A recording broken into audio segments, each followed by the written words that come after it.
नमस्कार दोस्तों, Indian polity यानी भारतीय राज व्यवस्था के इस सेगमेंट में मैं आपके साथ हूं, आपका मित्र विकास डाखा। पिछली वीडियो में हमने ये जाना था कि किस तरह से हम सारे के सारे नीति निर्देशक तत्वों यानी डायरेक्टिव प्रिंसिपल्स को ध्यान में रख सकते हैं केवल एक छोटे से सेंटेंस की मदद से।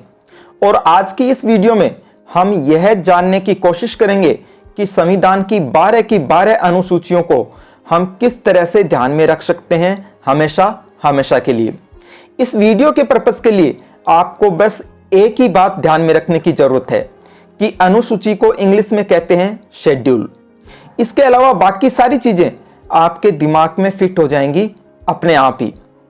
तो आइए फिर आपका टाइम जरा सा भी वेस्ट ना करते हुए यहीं से कर देते हैं वीडियो की असली शुरुआत और जानते हैं कि संविधान के पहले 4 शेड्यूल्स यानी पहली 4 अनुसूचियों को किस तरह से ध्यान में रखा जाए। संविधान की पहली 4 अनुसूचियों को हम ध्यान में रखेंगे शेड्यूल का जो पहला लेटर है एस, उसी से। तो इस तरीके से एस से पहली अनुसूची की शॉर्ट हेडिंग हुई स्टेट्स यानी राज्य। मतलब कि पहली अनुसूची में लिस्ट दी हुई होगी सारे के सारे राज्यों की। एस से ही दूसरी अनुसूची की शॉर्ट हेडिंग होगी सैलरी। अब आप पूछेंगे कि सैलरी किसकी, तो इसका जवाब यह है सैलरी उनकी जिनको आप टीवी में शपथ लेते हुए देखते हैं, जैसे राष्ट्रपति हो गया, उपराष्ट्रपति हो गया, आदि आदि। तो इस तरीके से इस दूसरी अनुसूची में बात की गई है शपथ लेने वाले इन बड़े बड़े लोगों की सैलरी के बारे में। तीसरी अनुसूची की जो शॉर्ट हेडिंग है वह छुपी हुई है इस दूसरी अनुसूची में ही, यानी कि यह है शपथ यानी ओथ। मतलब कि तीसरी अनुसूची में उन लोगों की शपथ का फॉर्मेट बताया गया है जो कि बड़े बड़े पदों पर आसीन हैं हमारे देश में। इसके बाद चौथी अनुसूची की शॉर्ट हेडिंग हमें मिलेगी पहली अनुसूची का जो स्टेट वर्ड है उसी से। तो इस तरह यह होगी state wise seats in council of states, यानी राज्यसभा की सीटों का राज्यवार आवंटन। यहां पर आप देख सकते हैं कि पहली अनुसूची रिलेटेड है चौथी अनुसूची से, तो वहीं दूसरी अनुसूची रिलेटेड है तीसरी अनुसूची से। तो इस तरह से अभी तक हमें कीवर्ड्स हासिल हो चुके हैं पहली चारों ही अनुसूचियों के लिए। अब इनकी मदद से हम चारों अनुसूचियों को एक एक करके जानेंगे डिटेल में। जैसा कि आप जानते हैं कि पहली अनुसूची की शॉर्ट हेडिंग थी स्टेट्स यानी कि राज्य। इस तरह से इसकी प्रॉपर हेडिंग हुई states and union territories. Union territories को हिंदी में कई रूपों में पुकारा जाता है, जैसे केंद्र शासित प्रदेश, संघ शासित प्रदेश या संघ राज्य क्षेत्र आदि आदि। तो इसका मतलब यह हुआ कि इस अनुसूची में भारत के सारे राज्यों और केंद्र शासित प्रदेशों की लिस्ट दी हुई है। अगर आपसे कोई पूछे कि भारत में जब भी किसी नए राज्य का निर्माण किया जाता है तो कौन सी अनुसूची में संशोधन यानी अमेंडमेंट लाना पड़ता है, तो आपका जवाब होना चाहिए पहली अनुसूची यानी फर्स्ट शेड्यूल। इस फर्स्ट शेड्यूल से रिलेटेड प्रोविजंस वाले जो आर्टिकल्स हैं वो हैं आर्टिकल 1 एंड आर्टिकल 4 यानी अनुच्छेद 1 और अनुच्छेद 4। दूसरी अनुसूची की शॉर्ट हेडिंग थी सैलरी, लेकिन यहां पर यह आपको जरूर ध्यान रखना है कि इस अनुसूची में सैलरी की जगह इमोल्यूमेंट्स यानी उपलब्धियां वर्ड का यूज हुआ है।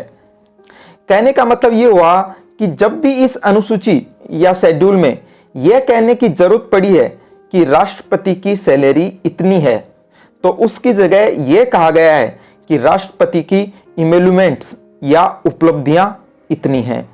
इस तरह से इस अनुसूची में तमाम बड़े बड़े संवैधानिक पदों की सैलरी या इमोल्यूमेंट्स के बारे में बात की गई है, जैसे फर्स्टली राष्ट्रपति और उपराष्ट्रपति, सेकेंडली अध्यक्ष और उपाध्यक्ष यानी स्पीकर और डिप्टी स्पीकर, वो चाहे लोकसभा के हों या विधानसभा के। थर्डली सभापति और उपसभापति यानी चेयरमैन और डिप्टी चेयरमैन, चाहे वह राज्यसभा के हों या विधान परिषद यानी लेजिस्लेटिव काउंसिल के हों। फोर्थली हाई कोर्ट और सुप्रीम कोर्ट के न्यायाधीश यानी जजेस, and fifthly and lastly CAG यानी भारत का नियंत्रक महालेखा परीक्षक। कैग की इंग्लिश में फुल फॉर्म होती है controller and auditor general of India. इस लिस्ट में आपको लास्ट के जो 2 पॉइंट्स हैं, जजेस वाला और कैग वाला, दोनों एक ही कलर यानी व्हाइट कलर में दिखाई दे रहे हैं। इसका सीधा सा मतलब है कि ये दोनों ही पॉइंट्स रिपीट होंगे आगे भी। जैसा कि मैं आपको पहले ही बता चुका हूं कि तीसरी अनुसूची का कीवर्ड होगा शपथ, जिसे इंग्लिश में कहते हैं ओथ। तो इस तरीके से इस तीसरी अनुसूची की प्रॉपर हेडिंग हुई फॉर्म्स ऑफ ओथ्स और अफर्मेशंस, यानी शपथ या प्रतिज्ञान के प्रारूप। तो इस तरीके से इस तीसरी अनुसूची में कई बड़े बड़े पदों की ओथ के प्रारूप के बारे में बताया गया है। इस शेड्यूल में जो बड़े बड़े पद शामिल किए गए हैं उनके पहले 2 पॉइंट्स तो कॉमन होंगे दूसरी अनुसूची के बड़े बड़े पदों में से। मतलब पहला पॉइंट होगा न्यायाधीश या जजेस, चाहे वह हाई कोर्ट के हों या सुप्रीम कोर्ट के हों, और दूसरा पॉइंट होगा कैग यानी भारत का नियंत्रक महालेखा परीक्षक। इन 2 कॉमन पॉइंट्स के बाद में तीसरा पद है मंत्री का, वह चाहे केंद्र का मंत्री हो या राज्य का मंत्री हो। इसके बाद चौथा पद है एमपी या एमएलए का, यानी सांसद या विधायक का। और फिर इस लिस्ट के अंत में शामिल किया गया है पार्लियामेंट या किसी स्टेट लेजिस्लेचर के इलेक्शन में खड़े होने वाले कैंडिडेट को, यानी संसद अथवा विधानमंडल के चुनाव के अभ्यर्थी को। इस पूरी की पूरी लिस्ट को आप एक छोटे से एग्जाम्पल से ध्यान में रख सकते हैं। फॉर एग्जाम्पल मान लीजिए कि मैं जज या कैग के पद पर कार्य कर रहा था और रिटायरमेंट के बाद में मैंने एमपी का चुनाव लड़ा और चुनाव जीतकर मैं एमपी बन गया, और फिर एमपी बनने के बाद में मुझे सरकार में मंत्री भी बना दिया गया। तो आप देख सकते हैं कि इस छोटे से एग्जाम्पल में सारे के सारे 5 पद शामिल हो गए हैं पूरी तरह से। चौथी अनुसूची का कीवर्ड था state wise seats in council of states, यानी राज्यवार राज्यसभा के स्थानों का आवंटन। असल में इस शेड्यूल में यह बताया गया है कि किस राज्य और किस केंद्र शासित प्रदेश को राज्यसभा की कितनी सीटें आवंटित की गई हैं, यानी अलोकेट की गई हैं। इस अनुसूची से रिलेटेड जो आर्टिकल्स हैं वो हैं आर्टिकल 4 और आर्टिकल 80। जहां तक सभी राज्यों में राज्यसभा की सीटों का सवाल है तो फिलहाल के लिए तो आप इतना ही ध्यान रख लीजिए कि सबसे ज्यादा राज्यसभा की जो सीट्स हैं वह हैं उत्तर प्रदेश में। और अगर आप बाकी राज्यों और केंद्र शासित प्रदेशों के बारे में भी जानना चाहते हैं तो फिर आपको एक डिटेल्ड वीडियो मिल जाएगी इसी चैनल पर, जिसका लिंक दिया गया है डिस्क्रिप्शन में। इस वीडियो की खासियत यह होगी कि यहां आपको वो तमाम ट्रिक्स मिलेंगी जिनकी मदद से आप अलग अलग राज्यों की राज्यसभा सीटों के आंकड़े को ध्यान में रख सकते हैं बहुत ही आसानी से। अब तक हम कवर कर चुके हैं पहली 4 अनुसूचियां। पहली अनुसूची की शॉर्ट हेडिंग थी स्टेट, दूसरी अनुसूची की शॉर्ट हेडिंग थी सैलरी, शपथ लेने वालों की, और तीसरी अनुसूची की शॉर्ट हेडिंग थी शपथ, और चौथी की शॉर्ट हेडिंग भी शुरू हो रही थी स्टेट से ही, यानी ये थी state wise seats of council of states, यानी राज्यसभा की सीटों का राज्यवार आवंटन। इस तरह से इन पहली 4 अनुसूचियों की शॉर्ट हेडिंग हमें मिली थी शेड्यूल का जो पहला वर्ड है एस उसी से। और अब आगे आने वाली जो 2 अनुसूचियां हैं, 5वीं और 6ठी अनुसूची, उनकी शॉर्ट हेडिंग्स हमें मिलेगी पूरे के पूरे शेड्यूल वर्ड से। जैसा कि मैं आपको पहले ही बता चुका हूं कि 5वीं और 6ठी अनुसूची का हमें पता चलेगा पूरे के पूरे शेड्यूल वर्ड से ही। तो इस तरीके से 5वीं अनुसूची की शॉर्ट हेडिंग होगी शेड्यूल्ड एरियाज, यानी अनुसूचित क्षेत्र। और अब 6ठी अनुसूची की शॉर्ट हेडिंग में जो एकमात्र बदलाव होगा वो यही होगा कि जो शेड्यूल्ड वर्ड है उसकी जगह उससे ही मिलता जुलता वर्ड ट्राइबल लिख दिया जाएगा। तो इस तरीके से छठी अनुसूची की शॉर्ट हेडिंग होगी ट्राइबल एरियाज, यानी जनजाति क्षेत्र। तो इस तरीके से शेड्यूल्ड एरिया नाम की जो 5वीं अनुसूची है उसकी कंप्लीट हेडिंग होगी provisions as to administration and control of scheduled areas and scheduled tribes, यानी अनुसूचित क्षेत्रों और अनुसूचित जनजातियों के प्रशासन और नियंत्रण के बारे में प्रोविजन। इस 5वीं अनुसूची से रिलेटेड जो आर्टिकल है वो है आर्टिकल नंबर 244। इसके बाद ट्राइबल एरियाज नाम के कीवर्ड से हेडिंग होगी provisions as to the administration of tribal areas in the states of Assam, Tripura, Meghalaya and Mizoram, यानी असम, त्रिपुरा, मिजोरम और मेघालय राज्यों के जनजाति क्षेत्रों के प्रशासन के बारे में प्रोविजंस। यहां पर इन 4 स्टेट्स के नाम ध्यान में रखना भी है बहुत ही आसान, क्योंकि ये आपके ध्यान में रह जाएंगे एटीएम से। यहां ए से असम, टी से त्रिपुरा और एम से मिजोरम और मेघालय का पता चलेगा। यहां पर एम का कलर अलग है दूसरे लेटर से। क्यों? क्योंकि एम से हमें प्राप्ति हो रही है 2 राज्यों की, यानी मिजोरम और मेघालय की। इस छठी अनुसूची से रिलेटेड जो 2 आर्टिकल्स हैं वो हैं आर्टिकल 244 और आर्टिकल 275। अभी तक हम कवर कर चुके हैं कुल 6 अनुसूचियां। पहली 4 अनुसूचियां हमें प्राप्त हुई थी शेड्यूल के एस वर्ड से। फिर अगली 2 यानी 5वीं और 6ठी अनुसूची हमें प्राप्त हुई थी पूरे के पूरे शेड्यूल वर्ड से। और अब अंतिम 6 अनुसूचियों की प्राप्ति हमें होगी एक छोटे से सेंटेंस से। यह सेंटेंस है तीनों भाषाओं की वैलिडिटी को डिस्क्वालीफाई कर दो पंचायतों और नगरपालिकाओं से। यहां पर तीनों नाम का जो वर्ड है उससे हमें पता चलेगा 7वीं अनुसूची का, क्योंकि 7वीं अनुसूची में है 3 बहुत ही फेमस लिस्ट, यानी 3 बहुत ही फेमस सूचियां। उसके बाद अगला जो वर्ड है भाषा, उससे हमें पता चलेगा 8वीं अनुसूची का। उसके बाद जो वर्ड है वैलिडिटी, उससे हमें पता चलेगा 9वीं अनुसूची का, क्योंकि इसकी हेडिंग है वैलिडेशन ऑफ सर्टेन एक्ट्स, यानी कुछ अधिनियमों का विधिमान्यकरण। उसके बाद जो डिस्क्वालीफाई वर्ड है उससे हमें पता चलेगा 10वीं अनुसूची का, यानी दल बदल विरोधी कानून का। उसके बाद पंचायत नामक वर्ड से हमें पता चलेगा 11वीं अनुसूची का। फिर जो 12वीं अनुसूची है उसका पता हमें चलेगा नगरपालिका वर्ड से। हमारा जो सेंटेंस था तीनों भाषाओं की वैलिडिटी को डिस्क्वालीफाई कर दो पंचायतों और नगरपालिकाओं से, इसमें जो तीनों वर्ड था उससे हमें पता चल रहा है 7वीं अनुसूची का, क्योंकि 7वीं अनुसूची में दी हुई हैं 3 बहुत ही फेमस लिस्ट या सूचियां। इनमें से लिस्ट 1 है, यानी फर्स्ट लिस्ट है यूनियन लिस्ट, मतलब कि संघ सूची। यह बात करती है उन विषयों के बारे में जिन पर कानून बनाने का अधिकार है इस देश की पार्लियामेंट, यानी केंद्र को। इसके बाद आती है सेकंड लिस्ट, जो कि है स्टेट लिस्ट, यानी राज्य सूची।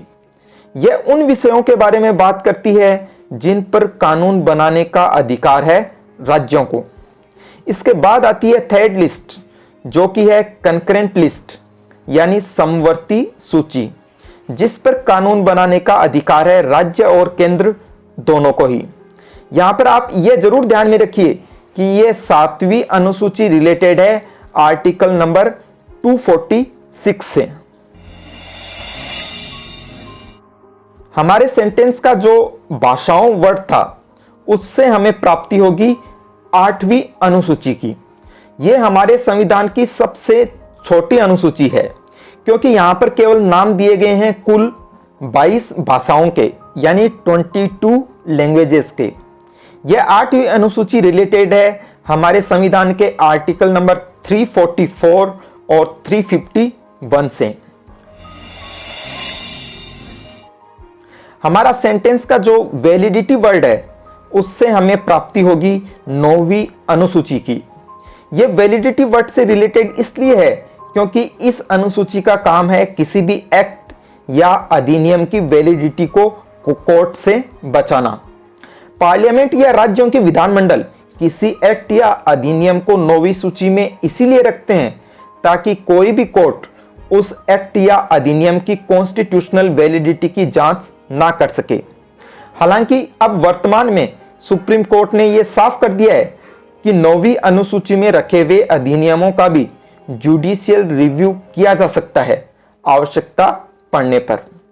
9th शेड्यूल के ज्यादातर अधिनियम या एक्ट्स रिलेटेड हैं भूमि सुधार यानी लैंड रिफॉर्म्स, या फिर लैंड एक्विजिशन यानी भूमि अधिग्रहण जैसे विषयों से। इस अनुसूची से रिलेटेड जो आर्टिकल है हमारे संविधान में वह है आर्टिकल 31B। यहां पर एक बहुत ही ध्यान देने लायक बात यह है कि हमारे मूल संविधान में अनुसूचियों का नंबर था केवल 8, मतलब कि 9वीं अनुसूची हमारे संविधान में जोड़ी गई फर्स्ट कॉन्स्टिट्यूशनल अमेंडमेंट यानी पहले संविधान संशोधन के द्वारा, जो कि लाया गया था 1951 में। बिल्कुल इसी तरह से 10वीं, 11वीं और 12वीं अनुसूचियों को भी हमारे संविधान में इंट्रोड्यूस किया गया है अलग अलग कॉन्स्टिट्यूशनल अमेंडमेंट्स के माध्यम से, जिनके बारे में हम बात करेंगे आगे। हमारा जो सेंटेंस था, तीनों भाषाओं की वैलिडिटी को डिस्क्वालीफाई करो पंचायतों और नगरपालिकाओं से, इसमें डिस्क्वालीफाइड वर्ड से हमें प्राप्ति होगी 10वीं अनुसूची की। क्यों? क्योंकि यह 10वीं अनुसूची ही तो वह कानून है जिसकी वजह से दल बदलने पर किसी एमपी या एमएलए को डिस्क्वालीफाई कर दिया जाता है सदन की मेंबरशिप से। 10वीं अनुसूची की कंप्लीट हेडिंग है provisions as to disqualification on ground of defection, यानी दल परिवर्तन के आधार पर निहटता के बारे में प्रोविजन।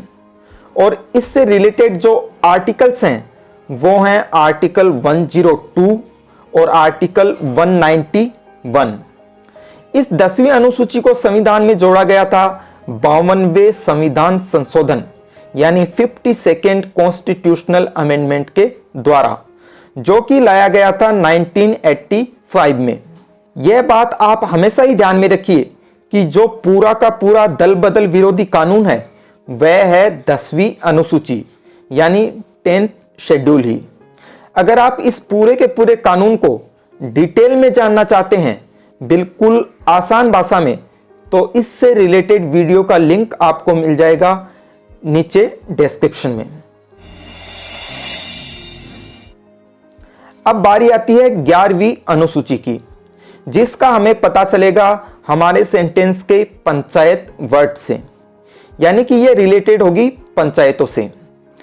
इस 11वीं अनुसूची को हमारे संविधान में जोड़ा गया था 73वें संविधान संशोधन के द्वारा, जो कि लाया गया था 1992-93 में।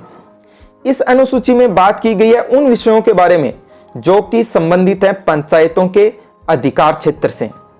तो इस तरह से इस अनुसूची की कंप्लीट हेडिंग हुई powers, authorities and responsibilities of panchayat, यानी पंचायतों की शक्तियां, प्राधिकार और उत्तरदायित्व है। इससे रिलेटेड जो आर्टिकल है हमारे संविधान में वो है आर्टिकल नंबर 243G यानी अनुच्छेद 243(6). हमारे सेंटेंस का जो नगरपालिका वर्ड है उससे हमें प्राप्ति होगी 12th शेड्यूल की यानी 12वीं अनुसूची की, और इसकी कंप्लीट हेडिंग होगी powers, authority and responsibilities of municipalities, यानी नगरपालिकाओं आदि की शक्तियां, प्राधिकार और उत्तरदायित्व है। इससे रिलेटेड जो आर्टिकल है वो है आर्टिकल नंबर 243W यानी अनुच्छेद 243 ब। 12वीं अनुसूची में तमाम ऐसे विषयों के बारे में बात की गई है जो कि रिलेटेड है नगर पालिकाओं के अधिकार क्षेत्र से। इस अनुसूची को संविधान में जोड़ा गया था 74वें संविधान संशोधन के द्वारा, जो कि लाया गया था 1992-93 में। अंतिम 4 अनुसूचियां कब कब हमारे संविधान में जोड़ी गई, यह मैं आपको रिपीट कर देता हूं एक बार फिर से। 9वीं अनुसूची जोड़ी गई थी पहले संविधान संशोधन के द्वारा 1951 में। 10वीं अनुसूची जोड़ी गई थी 52nd कॉन्स्टिट्यूशनल अमेंडमेंट के द्वारा 1985 में। और 11वीं अनुसूची जोड़ी गई थी 73वें अमेंडमेंट के द्वारा 1992-93 में। और फिर 12वीं अनुसूची जोड़ी गई थी 74वें संविधान संशोधन द्वारा 1992-93 में। मैं उम्मीद करता हूं कि आपको यह वीडियो बहुत ही उपयोगी और सार्थक लगा होगा। अगर आपको इंडियन पॉलिटी यानी भारतीय राज्य व्यवस्था से संबंधित किसी भी दिलचस्प टॉपिक से रिलेटेड कोई भी रोचक जानकारी चाहिए तो फिर आपको करना होगा एक छोटा सा काम। आपको सीधे जाना होगा मेरे YouTube चैनल एडवोकेट विकास डाका पर और वहां जाते ही क्लिक करना होगा इस प्लेलिस्ट पर जो कि आप अभी देख रहे हैं अपने मोबाइल की स्क्रीन पर। Thank you so much for watching the video.